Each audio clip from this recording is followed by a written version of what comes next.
Hello and welcome to insight 24। आज हम discuss करने वाले हैं बहुत ही इंपॉर्टेंट टॉपिक पे, वीज़ा रिजेक्शन पे। कई एप्लीकेंट्स को वीज़ा रिजेक्शन का सामना करना पड़ता है, तो आज हम डिस्कस करेंगे कि ऐसा क्यों और इनका क्या सोल्यूशन है। तो ये डिस्कस करने के लिए आज हमारे साथ है नूर। तो चलिए नूर, आपका स्वागत है हमारे चैनल पे इनसाइट 24 पे। थैंक यू सो मच टीना, मुझे अपने चैनल पे इनवाइट करने के लिए।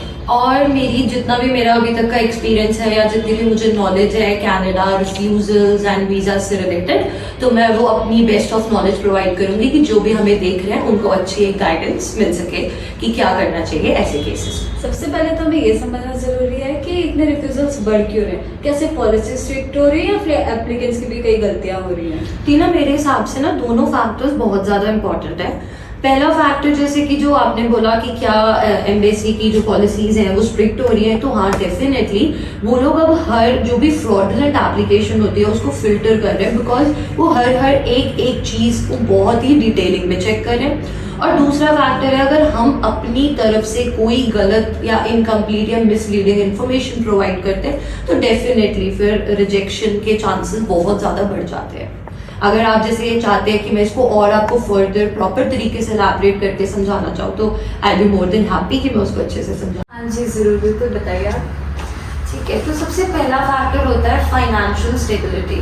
अगर हम अपने फाइनेंशियल प्रूफ्स प्रॉपरली लगाते हैं, हम अपना बैंक स्टेटमेंट या बैंक की चीज़ें प्रॉपरली शो करते हैं कि उनको ये लगना चाहिए कि हाँ अगर ये एप्लीकेंट वहाँ आ रहा है तो we be able to survive, properly अपने खर्चे उठा सकता है। दूसरी चीज़ होती है कि हम उनको कोई मिसरिप्रेजेंटेशन ना करें। एज हम कई एप्लीकेंट्स करते हैं कि वो कभी कभी कोई फ्रॉड इन्फॉर्मेशन प्रोवाइड कर देते हैं, तो वो बहुत ज़्यादा बड़ा फैक्टर हो जाता है रिजेक्शन का।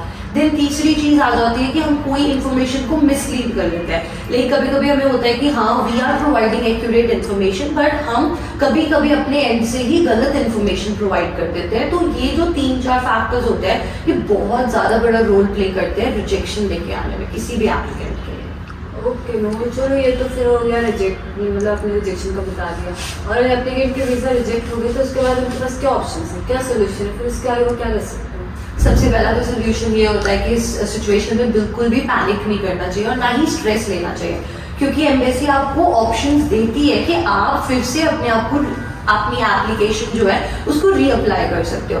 जैसे कि सबसे पहला प्रोसीजर होता है कि आप जीएमसी नोट्स अप्लाई करो या कैप नोट्स अप्लाई करो। उसमें आपको पूरी डिटेल वर्जन आती है कि भाई किस बेस पे आपका वीज़ा रिजेक्ट हुआ है, what were the factors you were missing, ये चीज़ हो जाती है। देन दूसरी चीज़ होती है कि अगर आपको सबसे पहले तो ये भी डिसाइड करना पड़ता है कि like you have to reapply या आपको अपील करना है, क्योंकि कभी कभी कुछ ऐसे केसेस होते हैं जिसमें there is no proper reason कि किस बेस पे किसी एप्लीकेंट को रिजेक्ट किया होता है, तो आप उसके लिए अपील भी कर सकते हो। और इस चीज़ के लिए you need a proper legal guidance की कोई एक्सपर्ट होते हैं जो इमिग्रेशन एक्सपर्ट्स होते हैं जिनको नॉलेज होती है, या उनसे कांटेक्ट करें।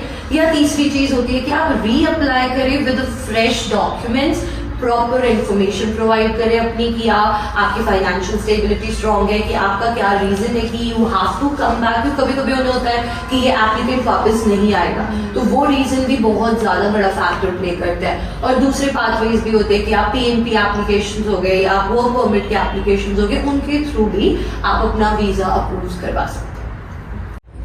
नूर, तो क्या आप हमें ये बता सकते हो कि एक एप्लीकेंट को अगर अपनी एप्लीकेशन स्ट्रॉन्ग करनी है तो फिर वो कौन कौन से टिप्स ऐसे कुछ आप दे सकते हो कि उनकी एप्लीकेशन स्ट्रॉन्ग हो जाए? डेफिनेटली ऐसे काफ़ी टिप्स हैं जिससे एप्लीकेशन बहुत स्ट्रॉन्ग हो सकती है एंड काफ़ी ज़्यादा चांसेस हो जाते हैं कि भाई हाँ अप्रूवल आएगी। सबसे पहली चीज़ होती है कि आप जो भी इंफॉर्मेशन प्रोवाइड कर रहे हो दैट शुड बी 110% एक्यूरेट और जेन्युइन होनी चाहिए जो आप प्रोवाइड कर रहे हो। दूसरी चीज़ होती है कि आप जो मैंने अभी फैक्टर बताया कि आप अपनी financial stability as well as आपके ties to your home country उसको काफ़ी अच्छे से एक्सप्लेन करते हो कि हाँ you have a good financial stability है and you have a family to take care, या जो भी चीज़ें आप अपनी तरफ से जेन्युइन प्रोवाइड कर सकते हो। और तीसरा फैक्टर होता है कि आप जो इमिग्रेशन की पॉलिसीज होती है लाइक वो चेंज होती रहती है, आपको नहीं पता आज क्या पॉलिसी है, कल क्या पॉलिसी हो जाए और उसके बाद क्या पॉलिसी हो जाए। तो बहुत ज़्यादा ज़रूरी है कि आप उस पॉलिसीज़ के साथ अप टू डेट रहे, क्योंकि कभी कभी होता है वही कह देते हैं कि हाँ अब ये एप्लीकेशन नहीं लगेगी या इस क्राइटेरिया में नहीं लगेगी, तो उसके लिए भी आपको अपडेटेड होना चाहिए। एंड अगर मेरी एक पर्सनल जो मेरा ओपिनियन है, मेरा ये है कि जो सबसे इंपॉर्टेंट चीज़ होती है कि एक्सपर्ट गाइडेंस। कभी कभी हमें लगता है कि हाँ कोई एप्लीकेशन ही है, we can do it by ourselves, है ना, हम खुद ही अप्लाई कर सकते हैं। डेफिनेटली आप कर सकते हैं, बट अगर कोई एक्सपर्ट होता है जिसको प्रॉपर सब चीज़ों की नॉलेज होती है, अगर आप वो चीज़ उसकी गाइडेंस में करते हैं तो definitely he will provide you in a good way, और आपका डेफिनेटली प्रॉपर डॉक्यूमेंटेशन होंगे, जेन्युइन डॉक्यूमेंट होंगे, तो आपका वीज़ा फिर क्यों नहीं आएगा। तो ये तो बहुत बड़ा और बहुत इंपॉर्टेंट फैक्टर होता है। डेफिनेटली ये तो मेरे को लगता है एप्लीकेंट्स के लिए बहुत फ्रस्ट्रेटिंग होता होगा, ऐसे पॉलिसीज चेंज हो रही है, बट स्टिल चलो ये एंड ऑफ द रोड तो नहीं है, उनके पास स्टिल अभी बहुत सारे ऑप्शंस होते हैं, चांसेस होते हैं उनके पास भी। डेफिनेटली बहुत ऑप्शंस होते हैं, अगर आप प्रॉपरली अपने केस को समझोगे, आप प्रॉपर किसी अच्छे जेन्युइन बंदे के पास जाके अपनी चीज़ें अप्लाई करोगे, सब कुछ जेन्युइन प्रोवाइड करोगे, तो फिर there is no to the application कि बंदा आपको क्यों ही मना करेगा कि आप अपनी हमारी कंट्री में आके कुछ अपना जो भी करना चाहते हैं करें अच्छे से। So no, thank you so much for being with us in our channel. तो दोस्तों ये था हमारा आज का एपिसोड इनसाइट 24 में। अगर आपको हमारी इन्फॉर्मेशन फ्रूटफुल लगी हो तो इसे सब्सक्राइब करो, ऐसे ही और इन्फॉर्मेशन के लिए हमारे साथ जुड़े रहें।